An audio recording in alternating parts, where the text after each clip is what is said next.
امریکی پولیس کی لاپرواہی سے ہلاک آندھرا پردیش کی کرنول کی لڑکی کے گھر والوں کو 262 کروڑ روپے کا معاوضہ۔ امریکی پولیس کی لاپرواہی سے ہلاک آندھرا پردیش کے کرنول کی لڑکی کے گھر والوں کو 262 کروڑ روپے کا معاوضہ دینے کا اعلان کیا گیا۔ بتایا گیا ہے کہ جنوری 2023 میں امریکی کی سیاٹل میں کرنول کی 23 سالہ جانوی سڑک پار کر رہی تھی کہ ایک پولیس پیٹرولنگ کار نے انہیں ٹکر مار دی، جس کے نتیجے میں وہ ہلاک ہو گئی۔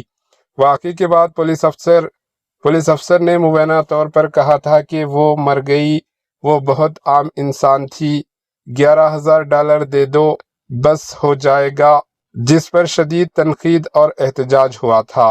اب سیاٹل میونسپل اتھارٹیز نے اعلان کیا ہے کہ پولیس کی لاپرواہی سے جانوی کی موت پر ان کے گھر والوں کو تقریباً 262 کروڑ روپے کا بھاری معاوضہ دیا جائے گا۔